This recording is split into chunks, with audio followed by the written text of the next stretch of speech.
Al-Fatihah. A'udzubillahi minasyaitonir rajim. Bismillahirrahmanirrahim. Alhamdulillahirabbil alamin. Iyyaka na'budu wa iyyaka nasta'in. Ihdinas siratal mustaqim. Shiratal ladzina an'amta 'alaihim ghairil maghdubi 'alaihim waladdallin. Bismillahirrahmanirrahim. Faslun utawi iki pasal qiraatul Qur'ani utawi maca Al-Qur'an minal mushafi saking mushaf iku afdalu luwe utama minal qiraati tinimbang saking maca anggeril qalbi saking jabone ati utawa apalan di anan nazara krana sak temene ningali fil mushafi dalem mushaf Quran iku ibadah makrubatun kang den urih kang den suprih wa tadjami'u dadi kumpul apa al-qiraatu waconan wan nazru lan ningali hakaza iki mengkono-mengkono afdal min qira'ah anzir qalb qalawus dawuh ing ikilah pendapat sapa al-qadhi Husain qadhi Husain orang-orang seangkatannya dengan Imam Nawawi min ashabina saking pira-pira kanca-kanca utawa teman-teman ingsun Abu Hamid lan Imam Abu Hamid Al-Ghazali wa jama'at lan pira-pira ulama minas salaf saking ulama kuno wa naqala lan nukil atau mengutip sapa Al-Ghazali fil Ihya ing dalem kitab karangannya beliau Ihya Ulumuddin anna kafirin sak temene wong akeh minas sahabat saking sahabat radhiyallahu anhum sahabatnya Nabi, orang-orang yang dekat dengan Nabi, orang-orang sekitar Nabi, sezaman dengan Nabi itu kanu ana sapa sahabat kafirin itu ya qrauna padha maca minan mushaf saking mushaf wa qrauna lan padha sengit ayat raja yen to metu apa yaumun dino walam yarau ale kang ora ningali sapa kafirin fil mushaf ing dalem mushaf warawalan ngriwayataken sapa Ibnu Abi Dawud al-qiraa'ata ing wacanan fil mushaf ing dalem mushaf an kafirin salaf saking akeh-akehe ulama kuno, ulama salaf. Walam arolan orang ningali ingsun di dalam pendapat di atas, kalau di atas khilafan ing perbedaan perselaian para ulama. Pasal ini menjelaskan tentang beberapa pertanyaan. Dan ini pertanyaan mulai zamannya Imam Nawawi sampai sekarang pun itu hanya orang yang bertanya. Lebih baik mana ketika membaca Al-Quran itu melihat fisiknya Al-Quran, mushaf, namanya mushaf. Mushaf itu artinya suhuf. Suhuf itu berarti lembaran. Al-Quran secara fisik yang tertulis ini atau yang terbukukan itu dengan membaca Al-Quran dengan hafalan. Alif Lam Mim Dzalikal Kitabul La Raiba Fihi. Krana apal. Amma yatasaaluna 'anil naba'il 'adzim alladzi fihi mukhtalifun tanpa melihat mushafnya, tanpa melihat tulisannya. Itu lebih baik mana? Antara hafalan atau langsung melihat? Ternyata para sahabat, teman-temannya Imam Nawawi berdiskusi pada zamannya dan bahkan diriwayatkan atau dikutip dalam kitabnya Ihya. Imam Ghazali berpendapat banyak sahabatnya Kanjeng Nabi itu suka membaca Al-Quran dengan melihat apa? Mushaf. Sekali lagi yang pernah saya sampaikan bahwa pertama kali disusun Al-Quran itu dikodifikasi atau dikumpulkan tulisannya itu ada 5 salinan. 5 salinan yang dikirim ke Mekah, Mekah, kemudian yang ada di Madinah, yang di Syam, ada beberapa di wilayah kekuasaan orang-orang Islam, kekuasaan para sahabat. Mesir dikirim ada 5 salinan, termasuk ke Irak, Kufah atau Irak atau Basra Kufah ke Irak. Ada 5 pernah ada ke Kufah, Mesir, Mekah, di Madinah 1, di Syam, itu di Syria. Itu ada 5. Jadi ada 5 dikirim disebar. Utamanya adalah ke gubernurnya pada zaman itu. Wilayahnya kan dulu kan bukan satu negara ya. Gubernurannya itu terdiri dari cara saya itu pecah-pecah menjadi negara. Nah, itu bacanya ya dibaca melihat tulisan itu. Meskipun banyak sahabat atau pada zamannya itu tabi'in itu masih hafal. Jadi karena apa? Banyak sahabat ketika zamannya Nabi itu ya maca apa? Ya tulisannya sing ketika kemarin dibacakan Nabi kemudian ditulis ke pelepah kurma, ke batu, itu dibaca lagi dia. Cuma kadang ya ada yang lupa, ada yang cerdas, karena cerdas ya ingatannya kuat, ya iling wacane bener. Ono sing kadang wacane keliru. Bisa saja ya'malun menjadi ta'malun. Karena enggak ada titik E. Dan itu tulisannya enggak ada titik E ini tok. Ya semek nabruh namanya. Kayak ini di iso tak iso titik telu dhuwur sak iso titik nisor apa loro ya iso titik nisor titik siji ba kan ya iso titik dhuwur situ nun ya kan baitun iya tulisannya baitun itu ya mek naber telu ini tok iso maca kan akeh titik ba ya tak iki lho akeh kan so sabata itu yo sabata yo naber telu. Naber itu artinya rengget itu. Naber. Jadi membingungkan kan zaman itu. Kemudian lahirlah ulama-ulama yang diminta oleh Sayyidina Ali namanya Abul Asad Ali itu untuk membuat rumus kode orang cerdas pada zamannya, orang pintar sebagai kode apa ya titik. Menemukan titik. Penemuan titik itu luar biasa loh.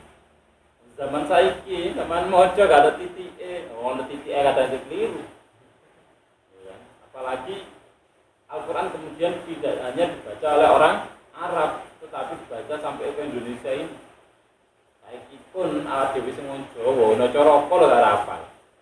Hal itu adalah hazanah karena sudah tergantikan oleh zaman, pembelajarannya sudah tergantikan bahasa Inggris, bahasa Indonesia, bukan Latin ya. Tiap hari dipakai bahasa tiap hari, bahkan bahasa Arab karena bahasa termasuk yang digunakan oleh agama kita Islam. Akhirnya ada cara kerais. Kemudian kan warung ya tulisannya ada cara munter-munter kan. Nah kode-kode seperti itu, titik-titik itu adalah sebuah prestasi penemuan luar biasa pada zaman itu. Kemudian sahabat ya moco tetap baca. Kalau sahabat tetap ya digoleki susunane iku ya watu nang kono mungkin ya tulisannya itu ya eling mungkin ya tetap punya kode-kode. Menurut saya itu kan masing-masing punya ingatan dan punya cara masing-masing untuk menengeri ya apa menandai itu kan macam-macam caranya. Kayak sampean menengeri balangi sing padha kabeh kadang punya buku foto kabeh kayak sampul, kayak tempelan, kan macam-macam kan. Itu adalah ya teknologi itu sebenarnya sebuah teknologi ya kan. Teknologi dan kehilangan itu teknologi. Teknik atau teknologi yang memang zaman dahulu itu ada orang itu rumahnya orang-orang seperti Zaid bin Thabit karena penulis Al-Quran ya di omah ya akeh kulit-kulit di gulung-gulung ngono kan. Akeh tersimpan rapi. Kita baca mungkin tidak ada kodenya. Nah, itulah kemudian Imam An-Nawawi dalam kitab ini, kitab Al-Tibyani mengutip pertanyaan-pertanyaan itu dijawab oleh beliau bahwa membaca Al-Quran mushaf yang pada tulisannya apalagi pada zaman sekarang ya, itu lebih baik membaca. Ya apa sih ngapal Quran? Sing ngapal Quran teman-teman saya yang ngapal Al-Quran ketika sholat pakai nggak moco ya kan? Yang sholat hafalan Quran konconya harus semua. Dan tradisi itu harusnya kita lanjutkan. Biasanya bulan Ramadan. Sama dulu kalau saya malam Jumat, kalau nggak gitu kita Ramadan tiap terawih itu, tiap terawih yang kadang kita di sini belum melaksanakan ini masih surat-surat karena imam ini pindah-pindah dan lain satu waktu wis iso dan nggak nimami keliling terawih ini kan keliling dan berapa jadwal ingin bikinnya nggak ada ke Quran ya Quran itu hatam terus dina hatam satu juz. Al-Quran itu kan satu juznya 20 halaman. Terawih itu kan 20 rakaat, satu rakaat satu halaman. Alon-alon itu 1 jam enggak sampai, 1 jam selesai. Ambil bilalinnya itu loh. Lalu itu nada ngono-ngono loh. Muhammad sallallahu alaihi wasallam. Ngono-ngono semangat. Itu kurang lebih 1 jam. Ketika buat sholat, ya otomatis hafalan lebih baik, ya kan? Tapi ketika di ngarepe lebih baik membaca. Tapi kalau ini syaratnya ada lagi. Bagaimana kalau orang yang punya hafalan? Ya kalau sudah punya hafalan, lebih baik ya memang ditutup karena untuk melatih hafalannya di biar tetap itu karena orang hafizul Quran itu ya orang hafal Quran terutama ini perlu dipahami. Jadi saya ingin mendefinisikan ulang. Orang yang hafal Al-Quran itu tidak hanya hafal tulisannya saja di luar kepala. Hafal itu ada 3. Yang lagi hafal itu ada 3. Ada lafzun, hafal lafaznya, tulisannya hafal. Giling-giling ini di ayat itu sampai untuk moco thread 1 juz 20 menit 15 menit yang lancare. Yang kedua adalah apa? Lafzun wa amalan wa makna. Juga hafal maknanya. Contoh, maknanya qul a'udzu birabbin nas itu tentang apa ya? Qul a'udzu birabbin nas. Qul katakanlah, a'udzu aku berlindung ya kan birabbin nas dengan Tuhan yang mengurus urusannya manusia, birabbin nas, malikin nas. Juga aku berlindung pada Tuhan yang menjadi rajanya manusia. Jadi secara makna ya sementara makna secara letterlek dulu makna secara itu belum sampai tafsirnya. Lebih baik lagi tafsirnya. Ada makna kemudian tafsirnya, kisahnya, babun nuzulnya. Al-Qur'an ini bercerita tentang kisahnya siapa dan sebagainya. Atau alhamdulillahirabbil alamin. Alhamdulillah segala puji lillahi itu hanya milik Allah. Allah yang mana? Rabbil alamin. Allah yang menjadi Tuhan yang mengurus alam semesta. Alhamdulillahirabbil alamin. Ar-Rahmanir Rahim. Bismillahirrahmanirrahim dengan menyebut nama Allah yang Maha Pengasih lagi Maha Penyayang. Sebenarnya makna itu pun kalau kita maknakan seperti itu terlalu dangkal sebenarnya. Karena Ar-Rahman sama Ar-Rahim itu maknanya panjang. Apa Ar-Rahman? Ar-Rahman itu adalah belas kasih atau kasih sayang Allah untuk segala makhluk, semua makhluk yang ada di dunia. Sedangkan Ar-Rahim, kasih sayang Allah hanya untuk orang-orang mukmin ketika di akhir. Tapi kan selama ini teman mengatakan apa? Dengan menyebut nama Allah yang Maha Pengasih lagi. Apa bedanya pengasih sama penyayang? Berbeda kan? Padahal lafadznya Ar-Rahman sama Ar-Rahim berbeda. Kembali ke orang hafal. Hafal itu sekali lagi ada lafzon, yang kedua adalah maknanya. Tapi maknanya seperti Ar-Rahman Ar-Rahim harus jelas terus dipaham. Enggak oleh sekedar itu. Boleh dalam tahapan-tahapan tertentu orang memahami. Orang fasir kayak tingkatannya kayak Agus Nurung ini itu paham lebih tinggi daripada teman. Kemudian orang semua fasir yo lebih tinggi lagi yang harus memahami banyak hal. Kemudian yang terakhir adalah apa? Hafal yang disebut orang yang hafal Al-Quran itu yang pertama lafadznya, yang kedua maknanya, yang ketiga adalah apa? Mengamalkan. Saking mendarah daging hafal kaidah, hafal ayatnya Allah, hafal pituturnya Allah, firman Zaman kan pitutur kan ya. Kayak wong tua kan ngandani aja metu bengi. Aman dikuno. Tapi ini kan kalamnya pituturnya Allah kan gitu ya. Lafaznya Allah yang kemudian dibukukan dan itu nggak ada yang meragukan lagi karena yang menghafal mulai Nabi sampai sekarang pun itu Al-Quran dijamin kemurniannya. Nah, kalau pituturnya orang kadang kan ada yang keliru kan. Imam Ghazali pernah mengatakan ini, tapi ada di buku lain dikatakan katanya Imam Syafi'i. Contohnya cerita tentang apel sing lukur di kali. Itu apel marono kente rono wong jopo kait eling krono luwe dipangan. Apel asline 100,5 bosok, tapi kan separone gak dipangan. Marono kali biyen tapi gak koyo kali saiki yo kali biyen pening mungkin ya, dan kisah itu memang masyhur. Kemudian dimakan. Kait eling iki untuk menggolek keikhlasannya ya. Pergi berkana panjang ceritanya itu. Ada mengatakan itu adalah siapa? Ternyata ayahnya Imam Syafi'i, namanya Idris itu, Syekh Idris, namanya Pak Idris.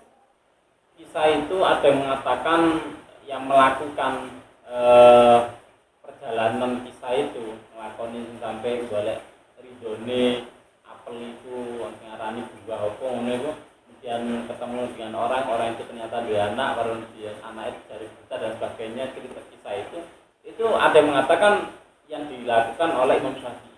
Tapi ada yang banyak mengatakan adalah ayahnya Imam Syafi'i, Idris namanya Pak Idris. Jadi Imam Syafi'i bin Idris, ya kan? Syafi'i namanya sebenarnya Imam Syafi'i apa namanya? Muhammad bin Idris Syafi'i. Syafi'i ini adalah tempatnya atau mbahnya, mbah keturunannya. Nah, kemudian ada yang mengatakan Imam Syafi'i, jadi ada ayahnya. Ada yang lagi mengatakan adalah Syabdul Qadir, ada buku yang lain. Ini kan kisah ini kan sudah kadang wong mengutip itu salah dan sebagainya. Mana yang benar? Sedangkan Al-Quran kita dijamin bahwa Al-Quran itu kutipan itu pasti kalamnya dari Allah.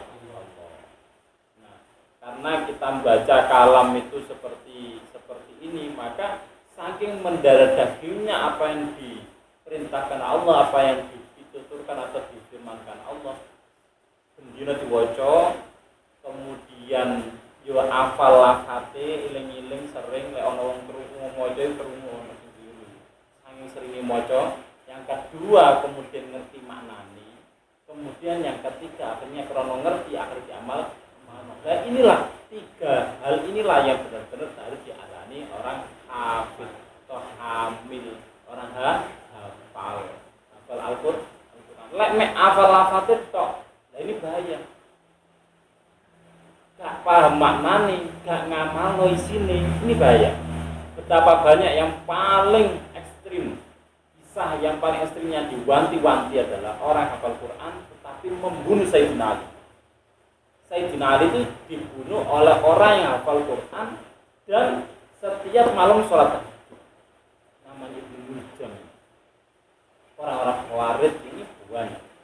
Nah, akhir zaman inilah yang dikatakan oleh Nabi dalam hadis, diprediksikan Nabi sudah pernah meramalkan nanti akan banyak di akhir zaman itu wong hafal Quran digawe lomba-lomba tok hafal Quran tapi gak iso gak paham sini, gak iso gak ngamalno isi, gak paham maknane dan tidak bisa gak pernah mengamalkan isinya. Hanya jadi contohnya luar biasa itu, apalagi tendensinya sudah, tujuannya sudah campur baurkan dengan politik dan sebagainya. Luar biasa. Itu sudah pernah ada dan zaman sekarang mulai banyak. Jadi dia ono lembaga tahfidz Quran dan sebagainya kan dengan metode cepat dan sebagainya anak kecil. Tapi harus cilik apal Quran, apakah kemudian dikatakan sebagai hamil Quran beliau? Nggak cilik. Ditakoni lanjutkan ayat ini iso. Tapi makna nih belum tentu Pak. Beliau ono sing paham. Luar biasa alhamdulillah. Harus melalui proses. Tapi kemudian usia tidak bisa dibohongi. Arek umur 10 tahun apal Quran dan tahu maknanya katakan ya anak wong Arab mau dicetak. Saya kan sono metode ngono kan. Tapi apakah kemudian pernah mengamalkan? Belum tentu. Umur 10 dalam Al-Quran berbicara tentang kepemimpinan. Dia umur 10. Pemimpin rumah tangga belum. Artinya belum mengamalkan kan? Kemudian dalam Al-Quran ono fankihu ma tabarat minan nisa, artinya anjuran untuk menikah. Apakah umur 10 tahun bisa menikah? Bisa jadi, tapi kan belum tentu dewasa. Jadi kecerdasan, kepintaran itu bisa, menghafal dan memahami bisa, tapi mengamalkan ini nggak bisa dibohongi. Ini yang akhir zaman. Nabi, sekali lagi saya ngomong, yang minggu lalu saya sampaikan bahwa Nabi itu menghafal atau turunnya wahyu kepada Nabi itu berapa tahun? 23 tahun, 13 tahun di Mekah, 10 tahun di Madinah. Itu sesuai dengan konteksnya. Allah memberikan petunjuk, memberikan firman itu sesuai dengan pada zaman itu. Nabi ketika berada di Gua Hira, ketika menginginkan, Nabi berpikir jernih tentang, kemudian memang Nabi diutus oleh Allah menjadi Rasul. Iqra bismi rabbikal ladzi. Kemudian kejadian yang lain ketika Nabi dikepung oleh orang Quraisy, ya kan? Kemudian turunlah ayat wa ja'alna min baini aydihim sadda wa min khalfihim saddan faghshaynahum la yubsirun. Itu tentang Nabi disuruh baca itu, ya kan? Ini ada ayat ini, ada namanya asbabun nuzul, sebab turunnya Al-Qur'an. Ketika Nabi katim metu dikepung orang Quraisy, katim metu, kemudian sama Allah suruh baca itu, suruh ngambil tanah, kemudian dibacakan, disebarkan, ngomong langsung turu kabeh kan, ngantuk turu.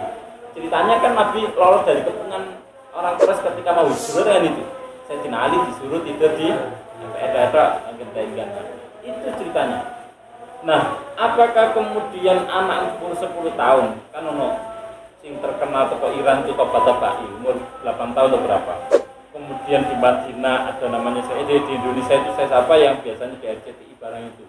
Sekarang anaknya sudah agak besar, berapa tahun yang lalu. Sampai itu kecil itu ya ada kan di siar mau di RCTI itu film cicil itu aneh. Saya juga adalah artinya wong tua. Saya pernah membuat tulisan ono wong ngarani sopo nulale jenenge arek umur 10 tahun berapa tahun. Tak komentari, tambah tahun tambah kok lucu ya. Kudu saya Jabir kalian harus gede tuwek. Ada sek cilik apa jenenge lupa. Saya pernah tak komentari lah, iya saya itu artinya dalam Arab itu Indonesianya itu adalah artinya orang tua. Ya ada cilik diarani orang tua. Kayak apa nih ilmu nih? Ya apal Quran. Aku paham dan menghargai itu luar biasa, mengapresiasi. Tapi apakah mengamalkan belum tentu, belum bisa. Nah inilah yang syarat akhir zaman inilah harus dipahami. Maca Quran itu tidak sekedar dihafalkan, tapi harus tahu maknanya dan diamalkan. Contoh lagi, Nabi ketika turun ayat ketika kisahnya Isra Mi'raj, turunlah ayat subhanalladzi asra bi 'abdihi lailan minal masjidil. Kisahnya apa? Panjang kisahnya. Kenapa kok turun tuh? Ternyata Nabi pada saat itu ya selain memang kehendaknya Allah ya, tapi asbabun nuzulnya adalah ketika Nabi dalam tahun itu namanya Amul Huzni, tahun kesedihan, ketika ditinggal oleh siapa? Pamannya Abu Thalib sama siapa? Istrinya dulu, istrinya kemudian Abu Thalib meninggal, ya kan gitu kan? Kemudian turun Nabi sebagai ben berbunga, tarwih atau namanya itu rekreasi sama Allah, dihibur, diajar dan jalan di Isra Mi'rajkan. Itu kan dalam rangka untuk disucikan hatinya lebih suci karena sudah mendapatkan ujian yang berat dan sebagainya. Itu kisah seperti itu enggak iso. Arek cilik umur kemudian memahami 10 tahun, arek umur 10 tahun bisa mungkin melafalkan hafal kitab bisa.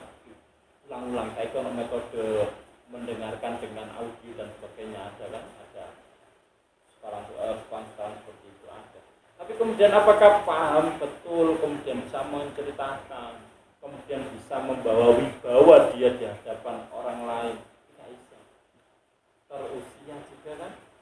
Inilah pada akhirnya orang hamil Quran itu sepanjang hayat. Namanya belajar seumur hidup gitu ya. Nggak iso darana arek wis maro terkenal, mlebu TV, diundang dan sebagainya. Iya. Dikira wis mari terkenal wis, padahal tugasnya yang lebih berat ada apa? Dia harus mengamalkan. Dia sudah keronot kesuwur duluan, tersohor atau terkenal duluan, maka berat harus dijaga. Bahayanya apa? Lek wong tuan ternyata meninggal, arek iku sembelenger, ya kan? Sembelenger nang barang api, ketemu pengaruh sing lebih menarik, hal sing maksiat. Ayo, padahal dia adalah hafal Quran, dalam ingatannya hafal Quran. Bahaya kan itu. Wonten karo marun ketemu koncoan sing enggak. Marun gak nglakoni. Akhirnya tujuannya wong benar itu kan cuma beli semua hafal Quran. Kok maling mendem katakan. Orang kita kemarin kok ngene, kok ngene. Wah, akhirnya sing elek apa? Islam sing elek. Ternyata ngapal Quran, area hafal Quran enggak jaminin kan. Eman kan jadi fitnah akhir zaman. Itu fitnah akhir zaman seperti itu. Fitnah akhir zaman itu akeh wong hafal Quran nanti amaliyahnya kadang enggak sesuai. Maka dari itu yo kalau di tempat akhlak itu di tempat lingkungan dijaga, wong tua lindungan. Itu kan luar biasa. Memang untuk apa dijaga sampai meninggal dunia itu. Salah satunya kenapa ada mengatakan kenapa dalam pasal ini kata guru saya disinggung oleh Imam Nawawi krono akeh wong pada zaman itu juga yo apa yo cara saiki ku ono kisah-kisah lah ngapal Quran suarane enak pada zaman Imam Nawawi wis ono berapa ratus tahun yang lalu itu gaya ngerti gaya salat itu enak-enak wis pokoke mati arep wong kabeh terpukau dan sebagainya saya kan usumun terpukau dan sebagainya dilala ternyata itu menurut sahabat pada seangkatannya sing sakliting ngerti eleke. Contohnya ono kiai padha terkenal ya. Atau aku sak koncoan. Ngerti eleke ndek pondok ben tau lapo. Ya kan ngerti kan? Makanya oleh santri meskipun sudah berperan ngajar di omah dan sebagainya di masyarakat, tapi kan balik nang pondok pada santri non tahu ngerti eleke, ngerti tahu budi kan tahu arek ngoyo ngadeg ya kan? Guyonane di pondok ngakak-ngakak dan sebagainya kan ya mesti ono kekurangan enggak akhlaknya sempurna banget enggak artinya apa dalam menjaga wiroi menjaga akhlak seperti itu memang benar jadi harus jaga pemuda juga jadi kamu biar ngoin ya itu kalimat biasa dibodohin sama temannya benar lah ketika dalam forumnya seangkatannya Imam Nawawi ashabuna yang orang sing terkesubur terkena sarane nambut gua yaitu mau lagi naik daun dielulukan masyarakat kabeh padha ternyata area apal malah nyekel cekelane wong biyen ulama salah biyen itu sahabat biyen itu enggak kudu apal maca sumber-sumber sarane enak sing apik apa tetep tawadhu hingkluk gelor itu sirine katanya guru saya sekarang pun sangat dengar dari Yaman, Habib Umar, Habib, ya kan, macam-macam. Atau guru saya sendiri hafal Quran, tapi ketika orang wong kumpul-kumpul atau apa butuh sekali hafal Quran, ya buka biasa. Enggak terus hafal Quran, wis Quran terus enggak, ya tetap sekali mau kita dan dibuka Quran itu. Nyemak arah ada terbuka. Sekali enggak kan ya, sekali. Dalam rangka apa? Menjaga hati. Ini yang berat, menjaga bentar ngerasa wae wis apal Quran temen kabeh. Wah, aku sing apal dhewe. Merendahkan orang lain. Ya. Tawadhu boleh merendahkan hati. Tapi kalau kemudian kiber merendahkan meninggikan diri itu yang boleh takabur. Ya, itu yang menjaga itu antara merendahkan hati dan meninggikan diri itu angel. Nah, salah satu siri kenapa lebih utama dalam pasal ini disebutkan dalam rangka untuk tetap dihidup. Kalau hafal Quran kasih apa?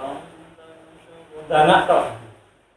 Sedangkan wong dangak itu kayak wong duduk. Gelok yang di bawah itu rendah, gelok sirah dangak nikmat ini. Ya kan? Kayaknya kayak orang merendah. Inilah yang tidak